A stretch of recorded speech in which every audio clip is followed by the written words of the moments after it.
primeros conceptos matemáticos, debemos remitirnos a las antiguas civilizaciones de Mesopotamia y Egipto.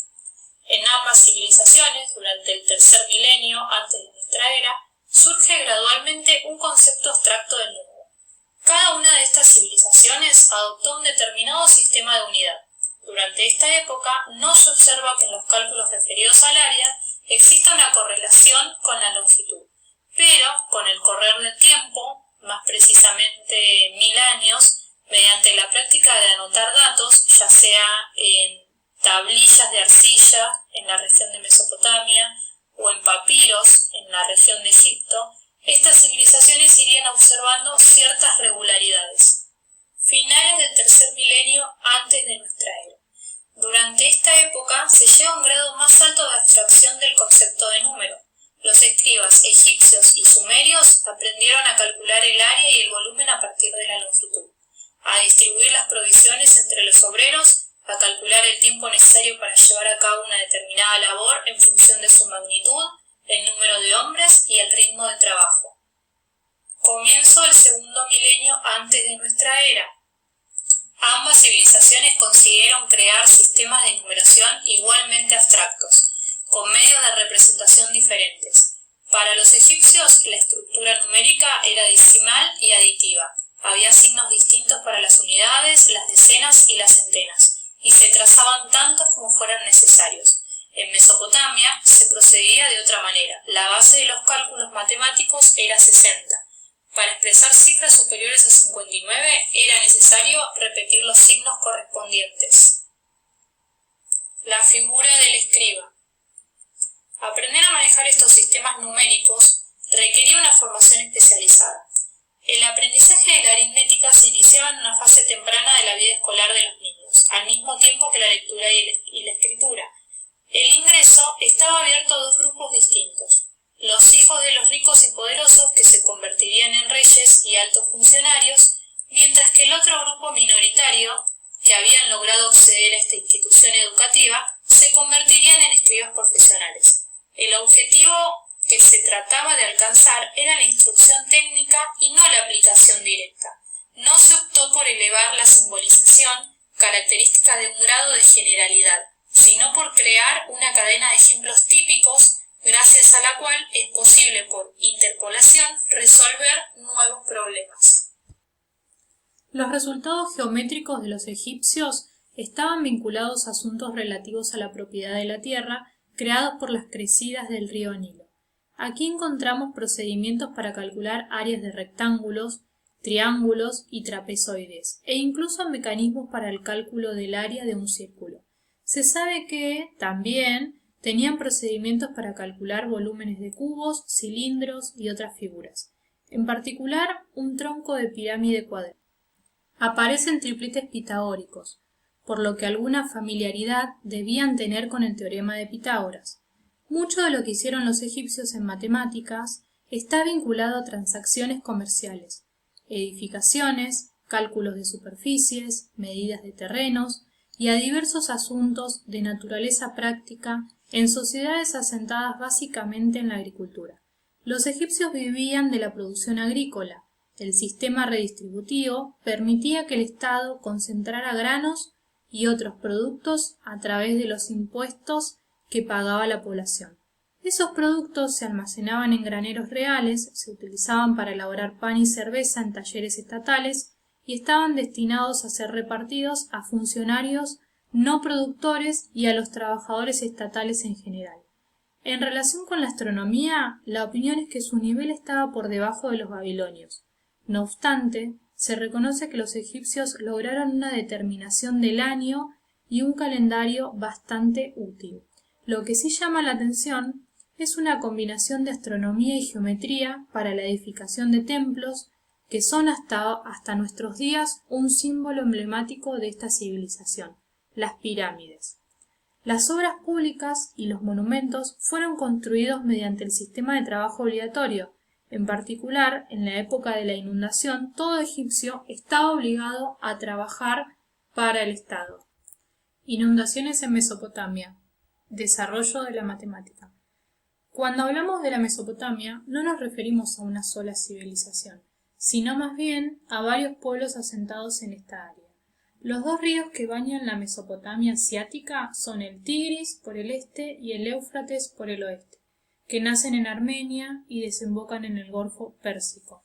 Estos ríos cambian de curso y su inundación es irregular debido a que son producto del deshielo. Como consecuencia de ello, algunas ciudades podían ser abandonadas y era difícil para los hombres mesopotámicos calcular el momento en el que debían cultivar. Surge de esta manera la necesidad de predecir cambios en las estaciones del año y con ello surgen los primeros calendarios. Los mesopotámicos tuvieron calendario solar y lunar, lo cual revela que poseían conocimientos matemáticos avanzados. Durante muchas generaciones observaron y realizaron cuidadosos cálculos a partir de los cuales desarrollaron el sistema sexagesimal por el que se estableció que el círculo tiene 360 grados, la hora tiene 60 minutos y el minuto tiene 60 segundos, unidades de medida que usamos actualmente. Con el asentamiento de estos pueblos surge el desarrollo de la agricultura y con ella la implementación de cálculos para determinar áreas en parcelas de tierra y artificios como la canalización del agua como método de riego. A comienzos de la historia mesopotámica, los templos fueron centros administrativos y de culto. En sus edificios se almacenaban granos y se redistribuía a la población no productora los excedentes agrícolas producidos en aldeas y campos. Matemático, una palabra que no existe. En las antiguas civilizaciones, el concepto de matemático, en el sentido moderno de lo que significa esta palabra, no existía. Dan cuenta de ello el seguimiento, que está documentado, a las trayectorias de los escribas de aquella época. En las antiguas lenguas de Egipto y Mesopotamia no existía una palabra para designar a un matemático. Un joven escriba podía seguir dos caminos distintos. Unos pocos se dedicarían a la enseñanza de la matemática, inventarían nuevos problemas para las próximas generaciones, lo que amplificaría y perfeccionaría las técnicas matemáticas de su época. Pero lo más probable es que un joven escriba se dedicara a ejercer como contable. Al igual que sus colegas docentes, en estas antiguas sociedades no eran ellos los depositarios de poder, pero estaban al servicio de quienes sí, y gozaban de suficientes privilegios. Ser escriba en aquella época era un medio de ascenso social. El ejemplo seleccionado para ilustrar un problema tipo de la época es la operación de multiplicación entre 26 y 33. Los egipcios, para desarrollar dicho cálculo, primero se armaban una tabla de múltiplos de 33. Observamos que una vez 33 es 33, dos veces 33 es 66, 4 veces 33 es 132, 8 veces 33 es 264, 16 veces 33 es 528. Luego descomponían el otro factor, que en este caso es 26, a partir del sistema binario. Esto sería 26 en el sistema binario es igual a 2 a la cuarta más 2 al cubo más 2 a la 1. Si efectuamos estos cálculos, observamos que estas potencias con base 2 dan como resultado el número 26. Y para poder efectuar este cálculo, sumaban los correspondientes múltiplos del 33 para obtener dicho producto que estamos buscando. Es decir, el múltiplo de 33 que equivale a 2 a la cuarta es 528. El múltiplo de 33 que equivale a 2 al cubo es 264. Y el múltiplo de 33 que equivale a 2 a la 1 es 66. Si sumamos todos estos múltiplos, obtenemos como resultado el número 858, que es el resultado de multiplicar 26 por 33. Resumen de contribuciones. Si queremos resumir las contribuciones de estas dos civilizaciones, la babilonia y la egipcia, a las matemáticas, debemos señalar una aritmética esencialmente de números enteros y de fracciones, aunque hay un cálculo aproximado de irracionales. Notación posicional. Muy poco simbolismo.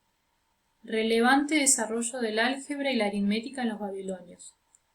Una geometría que consistía esencialmente en fórmulas empíricas, pero que manejaban resultados que luego serían retomados por los griegos, aunque de otra manera.